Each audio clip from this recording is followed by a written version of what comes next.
Welcome back to the Linux Academy NGINX Deep Dive. In this video, we are going to be adding our first third-party module in the form of the mod security web application firewall by compiling the dynamic module and then including that using the load module directive that we talked about in the previous video. So to get started, we are going to yum install quite a few different things here just so that we can work with the actual build process of this, because what we have to do is we need to download the NGINX source code that is compatible with the version of NGINX that we're running. We need to download mod security source code and compile the library. And then we need to use the NGINX source code to build the dynamic library using a separate package that the folks at Spider Labs have created so that you can work mod security into NGINX using dynamic modules. But we need developer tools in order to do that, and then we also need some dependent libraries in order to compile everything that we need to. So we're going to use yum group install development tools. Once the development tools have installed, now we get to list out a lot of the dependencies that we need to make sure are installed for us to do this. I'm going to put them on their own lines just to make this a little bit easier, but we're going to yum install -y, and then we need geoipdevel, libcurl devel, and the reason that we have to install these packages is that they were dependencies that would have been installed when the NGINX binary that we were working with was actually built.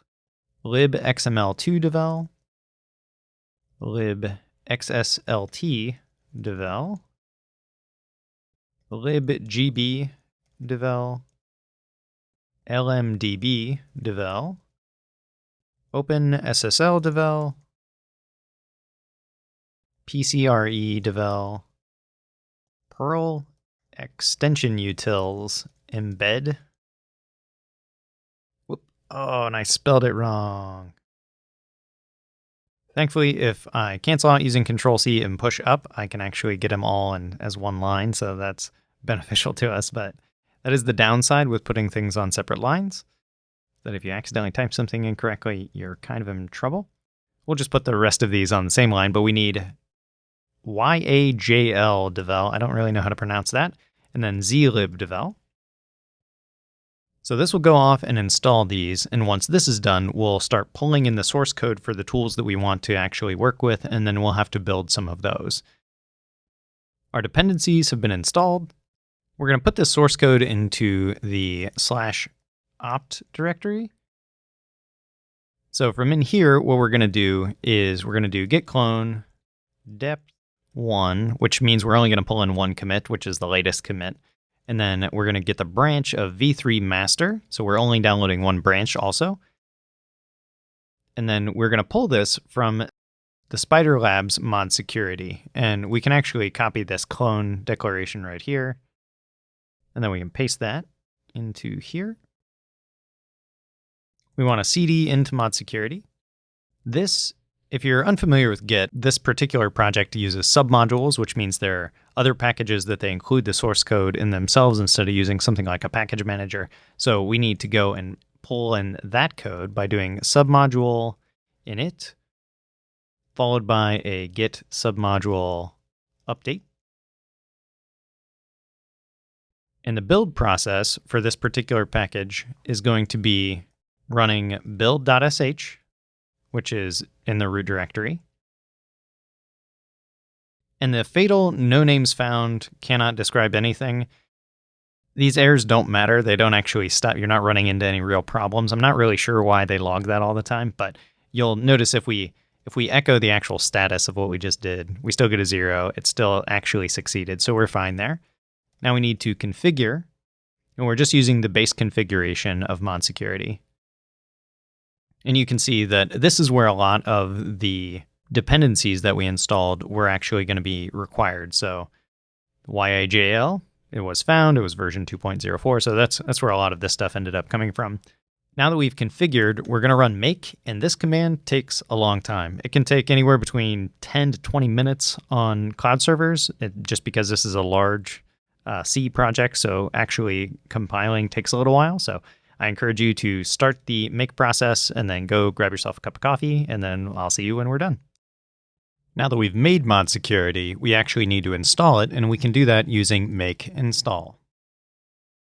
This really just copies it into a different directory, but there's a shorthand for it. We don't have to worry about what we need to copy, what we don't need to copy, so this is a useful thing that we do. Similar to how we just built mod security, now we're going to back up into the op directory, and we're going to do git clone, and it's going to be almost the same. We want depth of 1, and then this one is going to be github.com spider labs mod security -nginx.git. And this is the wrapper layer that allows us to build the actual dynamic module for mod security. So we're going to now download the NGINX source code that we need, and then we actually will point the NGINX configure towards this module and then have it build the module for us. So first thing we need to do is figure out what version of NGINX we have. It's 12.2 or 1.12.2 rather. So whatever version we have right there, we can use wget to do http://nginx.org download /nginx dash and then that version number. So 1.12.2.tar.gz. We can unpack that using tar zxvf and then nginx. So now we have the source code for nginx that matches the version that we're currently running. We can cd into that directory, and now we get to use configure in here. And we'll do with compat to be compatible. And then the last thing we need to do is, whoops, not that, add dynamic module. And then this one takes a path to a dynamic module, which is going to be mod security-nginx. So this builds out the make file that we're going to need. And if we just ran make, you would go and actually compile NGINX itself. But in this case, we actually just want to make the modules. So we're going to do make modules.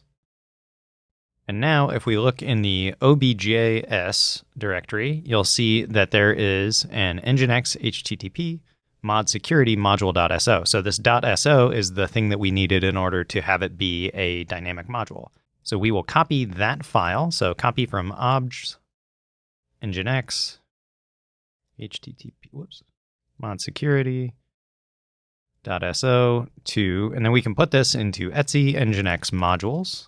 And that's the hard part for us going through and actually building out our dynamic module. So the things we needed the library for mod security. We needed the source code for the dynamic module, or the module just in general. We happened to build it as dynamic, but we could have compiled it right into a version of nginx that we wanted to use.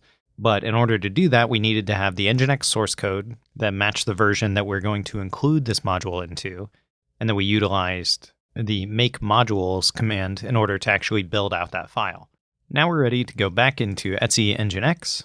And from here, we can utilize what we talked about before with the load module file directive and actually include mod security into our configuration. So this is going to go into the nginx.conf because it needs to happen before we ever load the events and the HTTP. This is something that happens pretty early on in the process. And if you put it somewhere else, you'll run into errors. So that's kind of worth noting. We'll load mod security dynamic module. And that's going to be load module. And then we need the path. And I'm going to use the absolute path from where we're at right now. And that's going to be etc nginx modules, and then it was ngx _http _mod security module.so, and then we end it with a semicolon. So let's save this. Make sure we didn't have any errors and we're good. And now we need to enable mod security using the mod security directive that we'll have access to. And if we want to see how this works, we'll go and look at the example usage on the Spider Labs mod security-nginx. And these are the directives we're going to be working with. This is going to come inside of a server block, as you can see that there's a location right here. So there's a mod security on/off option that we have here. So mod security is not actually going to be used until we set it to on. And then the other one that we're going to use in particular is going to be the mod security rules file, which takes a path for rules. This works kind of like include worked for us before. In a way, is that we could separate out the rules that we have for mod security into a separate file so that we don't have to clutter up our location blocks with this sort of code right here. But the first thing we're going to need is the actual configuration itself. Thankfully, mod security came with this, so we need to find a place to put it, and then we just need to copy it out of the mod security repository. I'm going to make a directory in etc NGINX and just call it mod security. And then from here, we're going to copy out of the opt mod security directory, and then we'll get the mod security conf dot or dash recommended, and we'll just call this etc NGINX mod security. And then this will be mod security dot conf. So we'll by default use the recommended configuration, but we do need to make one change to this file. So let's open that up, and I'll explain the change as we get to it. Within here, there's going to be an audit log that we can find. Search for audit. Yeah, so as we continue going through here, there's going to be audit log, and it goes to var log mod security. Unfortunately, if we were to do this as is, we would run into another SE Linux error because we're not allowed to write to this directory from our actual web server. So what we're going to do here is we're going to change this so that it goes into the varlog NGINX directory, because we know that we're allowed to write into that particular directory. With that small change, we can save this and quit. And now we're ready to make this change to our default configuration to actually enable mod security. And we'll put it into the SSL configuration since the HTTP version of our server doesn't do anything other than redirect. So we'll say mod security on, and then mod security rules file.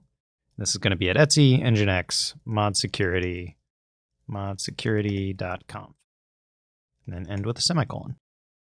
So that's a brand new directive that didn't exist in NGINX when we installed it. Our NGINX has been running this entire time. If we check our configuration, it's still working, and we should be able to reload NGINX and not have any errors. And we can check this with systemctl status NGINX. And it looks like it's still running. Let's make sure that we can actually access it. And it's working. We're not really going to worry about the in-depth nature of mod security right now. We're going to talk about it a little bit later on. It has its own dedicated video in the security section of this course. But this video really covered what it's like to go through and build an additional module into the NGINX binary that you already have without recompiling the binary itself. We built it as a dynamic module, and we were able to include new functionality, utilize that in our configuration, and reload our running server without having any downtime, really.